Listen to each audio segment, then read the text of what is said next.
Film की शुरुआत एक पूर्व murder case detective Roy Freeman को दिखाने से होती है। रॉय, जो कुछ समय पहले रिटायर हो गए थे, अल्जाइमर रोग से पीड़ित थे और उन्हें नियमित रूप से दवा लेनी पड़ती थी। इस बीमारी के कारण उसकी याददाश्त धुंधली हो गई थी। एक दिन रॉय को एमिली डीट्स नाम की एक महिला का फोन आया, जिसने दावा किया कि वह एक वकील है।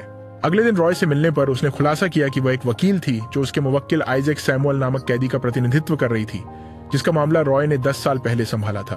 पहले अल्जाइमर की बीमारी के कारण रॉय ने स्वीकार किया कि उसे नाम याद नहीं है, लेकिन डराते हुए बताया कि सैमुअल पहले ही 10 साल जेल में बिता चुका था, क्योंकि उस पर डॉ जोसेफ वाइडर नामक व्यक्ति की हत्या का आरोप था और उसे महीने के अंत में फांसी दी जानी थी।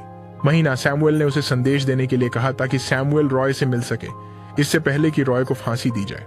अगले दिन रॉय सैमुअल से मिलने जेल गया।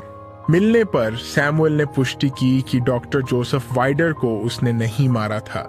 उस समय उन्हें किसी के द्वारा बहुत दबाव डालने के कारण पुलिस के समक्ष कबूलनामा करना पड़ा और एक कबूलनामा पत्र पर हस्ताक्षर करना पड़ा। 10 साल पहले की घटना वाली रात सैमुअल ने माना कि वह डॉक्टर जोसेफ वाइडर से मिलना चाहता था। उस रात जब डॉ जोसेफ वाइडर का सहायक घर आया तो वह पिछले दरवाजे से घर में घुसने में कामयाब रहा, लेकिन उनके अनुसार पहले वो डॉक्टर जोसेफ वाइडर से मिल सकता था, फिर कोई घर में घुसा और तुरंत डॉक्टर जोसेफ वाइडर को कई बार मारा, जबकि वह केवल दीवार के पीछे छिपे रहने की हिम्मत कर सका और ये नहीं देख सका कि हत्यारा कौन था। क्योंकि रॉय को यह कबूलनामा सही नहीं लगा, सैमुअल ने फिर रॉय से रिचर्ड फिन से मिलने के लिए कहा। रिचर्ड फिन एक पुस्तक लेखक थे जिनसे वे कुछ महीने पहले मिले थे ताकि डॉ जोसेफ वाइडर की हत्या की कहानी को फिर से लिख सकें। सैमुअल वू से बात करने के बाद रॉय ने डॉ जोसेफ वाइडर की मौत के मामले की फाइल फिर से खोली और एक नाम रिचर्ड फिन वाली फाइल पाई, जिसकी जांच फाइल पर उस समय रॉय के पूर्व सहयोगी जिमी रेमिस के हस्ताक्षर थे। इस मामले की याद ताजा करने के लिए हम जिमी के घर जाएंगे। जिमी से रॉय ने स्वीकार किया कि उसे अल्जाइमर है और वह कुछ भी याद नहीं कर सकता, यहाँ तक कि जिमी भी। फिर उसने समझाया कि उसने इसाक सैमुअल से मुलाकात की थी, जिस केस को उन्होंने 10 साल पहले संभाला था। उसने रिचर्ड फिन की फाइल का भी उल्लेख किया, जिसमें लिखा था कि अपराध स्थल पर रिचर्ड फिन की कई उंगलियों के निशान पाए गए थे, लेकिन उस समय रिचर्ड फिन ने स्वीकार किया कि वह वहां नहीं था जब डॉक्टर जोसेफ वाइडर की हत्या की गई थी। जिम्मी ने फिर रिचर्ड फिन का पता लगाने का वादा किया। उस रात रॉय को अपने शादी की फोटो एक फ्रेम में मिली, लेकिन फ्रेम का कांच टूट गया था, जिससे रॉय की पत्नी का चेहरा साफ नहीं दिख रहा था। जल्द ही रॉय को जिमी का कॉल आया कि उसने रिचर्ड फिन को ढूंढ लिया है, जो दुर्भाग्य से मृत पाया गया। रिपोर्ट फाइल के अनुसार रिचर्ड फिन की मौत फेंटेनिल की ओवरडोज से हुई थी, लेकिन जब रॉय ने रिचर्ड की बांह देखी तो उसे केवल एक सुई का निशान मिला, जो दर्शाता था कि रिचर्ड नशेड़ी नहीं था। जब रॉय ने दोबारा रिचर्ड का चेहरा देखा तो रॉय को याद आया कि उसने रिचर्ड को डॉ जोसेफ वाइडर के घर पर पुलिस जांच के समय देखा था। रिचर्ड फिन के अंतिम संस्कार में भाग लेते समय रॉय की मुलाकात रिचर्ड फिन के छोटे भाई एडी से हुई। एडी के अनुसार उनके भाई हाल ही में डॉ जोसेफ वाइडर की हत्या के बारे में एक लेख लिख रहे थे। उसने यह भी बताया कि रिचर्ड अक्सर बेचैन दिखते थे जब से उसने अपनी लिखावट पूरी की, लेकिन उसने जोर देकर कहा कि उसका भाई नशेड़ी नहीं था। रात में रॉय ने रिचर्ड फिन की किताब पढ़ना शुरू किया, जो उसे एडी से मिली थी। उस किताब से पता चला कि मामले में जो हुआ था वो उसमें प्रतिबिंबित हो रहा था। कुछ समय पहले की बात है। रिचर्ड फिन, जो अपने कैंपस में एक कार्यक्रम में भाग ले रहे थे, ने गलती से एक खूबसूरत महिला को देखा, जिसे बाद में लॉरा बेंस के रूप में पहचाना गया। कार्यक्रम में रिचर्ड ने उसे जानना शुरू किया, जिसने समझाया कि वह मनोविज्ञान विभाग की छात्रा है और डॉ जोसेफ वाइडर के मार्गदर्शन में थीसिस लिख रही थी। उस परिचय के बाद रिचर्ड और लॉरा का रिश्ता पहले से भी ज्यादा करीब हो गया, लेकिन कुछ महीनों बाद रिचर्ड को खबर मिली कि उसके पिता का दिल का दौरा पड़ने से निधन हो गया है और उसकी मां अब उसकी शिक्षा का खर्च नहीं उठा सकती। रिचर्ड की पहली मुलाकात डॉक्टर जोसेफ वाइडर से तब हुई जब वह लॉरा के माध्यम से जुड़े, जो रिचर्ड को कैंपस में अपनी शिक्षा जारी रखने में मदद करना चाहती थी। रिचर्ड की कठिनाइयों में मदद करने के लिए डॉक्टर जोसेफ वाइडर ने प्रति सप्ताह $500 के बदले में उनकी व्यक्तिगत पुस्तक संग्रह को वर्गीकृत करने की पेशकश की।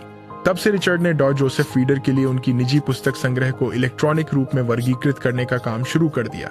दूसरी ओर रिचर्ड को लॉरा बेंस और डॉ जोसेफ वाइडर के बीच नजदीकी संबंध को लेकर शक होने लगा, जिसे एक विशेष संबंध माना जा सकता है। अगले दिन जब रिचर्ड काम पर लौट रहे थे तो उन्होंने देखा कि डॉ जोसेफ वाइडर के घर में पुलिस भरी थी, क्योंकि डॉ जोसेफ वाइडर को उनके घर में मृत पाया गया था। घर संक्षेप में, डॉक्टर जोसेफ वाइडर की मृत्यु के बाद रिचर्ड ने लेखक के रूप में अपना करियर जारी रखा, जबकि लॉरा बेंस जैसे गायब हो गई मानो धरती निगल गई हो। फिर दृश्य वर्तमान में एक बार में आता है, जहां रॉय और जिमी डॉ जोसेफ हाइट की 10 साल पहले की मौत के केस से जुड़ी अपनी खोजों पर चर्चा कर रहे थे। रूलेट के अनुसार डॉ जोसेफ वाइडर की हत्या के बाद लॉरा बेंस का अचानक से गायब हो जाना और उनके सहायक वैन का भी अन्य घटनाओं की तरह हुआ। इससे रॉय यून की जिज्ञासा और बढ़ गई और इसी वजह से उन्होंने रिचर्ड की पूर्व पत्नी डैना फिन से अधिक जानकारी प्राप्त करने का इरादा किया। अगले दिन रॉय डाना से मिलने गया, जो रिचर्ड फिन की पूर्व पत्नी थी। डाना ने रॉय को पुष्टि की कि रिचर्ड ड्रग्स का आदी नहीं था। असल में दीना को शक था कि रिचर्ड की मौत का एलिजाबेथ नाम की औरत से कुछ लेना देना था। उसके मुताबिक रिचर्ड के मृत पाए जाने से पहले उसने फोन पर गंभीर स्वर में बात की थी और फोन के पीछे वाला व्यक्ति एलिजाबेथ थी। डाना को यकीन था कि एलिजाबेथ ने रिचर्ड को मार डाला था।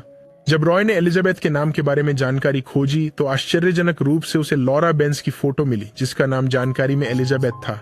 जब रॉय एलिजाबेथ से मिलने गया तो महिला ने तुरंत रॉय को पहचान लिया और स्वीकार किया कि वे पहले एक बार मिल चुके थे, यद्यपि रॉय को अभी भी याद नहीं आ रहा था कि वे कहाँ मिले थे।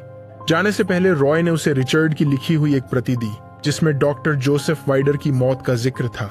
एलिजाबेथ या लॉरा बेंस से मिलने के बाद रॉय फिर डॉ जोसेफ वीडर के सहायक वैन का पता ढूंढने गया ताकि केस के बारे में और जानकारी जुटा सके।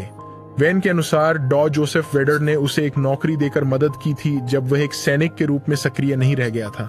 डॉ जोसेफ वाइडर उनकी नजरों में एक मशहूर हस्ती थे जिनके कई जानने वाले और संबंध थे। लॉरा बेंस के बारे में पूछे जाने पर वैन केवल इतना जानता था कि लॉरा डॉ जोसेफ वेडर की लैब असिस्टेंट थी, लेकिन वैन ने खुलासा किया कि डॉ जोसेफ वेडर के कई महिलाओं के साथ रिश्ते थे। डॉ जोसेफ वेडर के महिलाओं के साथ संबंधों की रिकॉर्डिंग का बड़ा संग्रह भी है, जिसमें से एक महिला का नाम डायन लिंच है, जो ओल्ड वॉरेन नाम के कैफे में बारटेंडर थी। मुलाकात के बाद वायने ने रॉय को घर ले जाया, लेकिन रॉय को घर वापस लाने के बाद वायने ने किसी को फोन किया और कहा कि रॉय घर में है। उधर भाई बिना ये जाने कि उसके पीछे वैन क्या कर रहा था। जोसेफ वीडर की हत्या के केस फाइल को फिर से खोला और डायन लिंच का नाम लिखा कि उनसे अगली पूछताछ की जाएगी। और उसे यह भी अजीब लगा कि डॉ जोसेफ वेडर के मामले की पूरी फाइल पर केवल जिमी रामिस के हस्ताक्षर थे, उनके साथी जिन्होंने उनके साथ मामले में मदद की, जबकि उनका हस्ताक्षर वहां नहीं था। हालांकि उन्होंने संयुक्त रूप से 10 साल पहले मामले को संभाला था।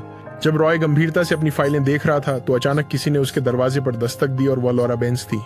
उन्हें पता नहीं था कि जिमी उस रात लॉरा के आने का इंतजार कर रहा था। रॉय से लॉरा ने खुलासा किया कि रिचर्ड फिन द्वारा लिखी गई किताब बेकार थी, क्योंकि उसे लगा कि उसने कभी रिचर्ड के साथ रिश्ता नहीं बनाया।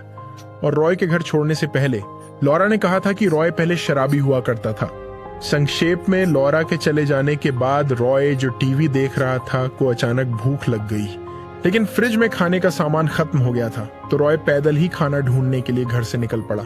जब वह अकेले चल रहा था तो अचानक पीछे से एक कार तेजी से आई और उसे टक्कर मारने वाली थी। रॉय, जो उस समय बंदूक लिए हुए था, ने तुरंत कार की खिड़की पर कई बार गोली चलाई और जांच करने पर पाया कि कार चला रहा व्यक्ति वायने था। वो गोलीबारी के बाद पुलिस ने रॉय से पूछताछ की, लेकिन तुरंत उसे रिहा कर दिया क्योंकि सीसीटीवी में देखा गया कि वह केवल आत्मरक्षा कर रहा था।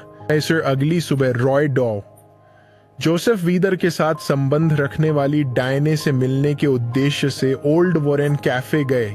हालांकि ये पता चला कि डियाने की मृत्यु के 5 साल बाद कैफे ने बारटेंडर्स को बदल दिया था। रॉय फिर डॉ जोसेफ वीडर के निवास स्थान पर गया। जब वो घर में घुसा तो 10 साल पहले के अपराध स्थल की स्थिति के बारे में उसकी यादें धुंधली रूप में उभरने लगी। उसे याद आया कि डॉक्टर जोसेफ वाइडर की मौत एक बेसबॉल बैट की मार से हुई थी, जो आमतौर पर वह गैराज में रखते थे। लेकिन जब पुलिस ने 10 साल पहले घर की जांच की तब एक बेसबॉल बैट अपनी जगह पर नहीं था, और रॉय को याद आया कि उस समय उसने गैरेज में एक पोल लटका हुआ देखा था जिस पर अभी भी मिट्टी के निशान थे। गैरेज में मिली एक तार की मदद से रॉय ने पिछवाड़े में डीली मिट्टी की तलाश शुरू की। उसे तार से छेद कर देखा और कई बार विभिन्न जगहों पर कोशिश करने के बाद रॉय ने अंततः जमीन के उस हिस्से को पाया जिसे उसने गायब बेसबॉल बैट को दफनाने के स्थान के रूप में संदेह किया था। वो उसने जमीन के हिस्से की खुदाई करना शुरू कर दिया जब तक कि उसे वो बेसबॉल बैट नहीं मिल गया जिसकी उसे तलाश थी।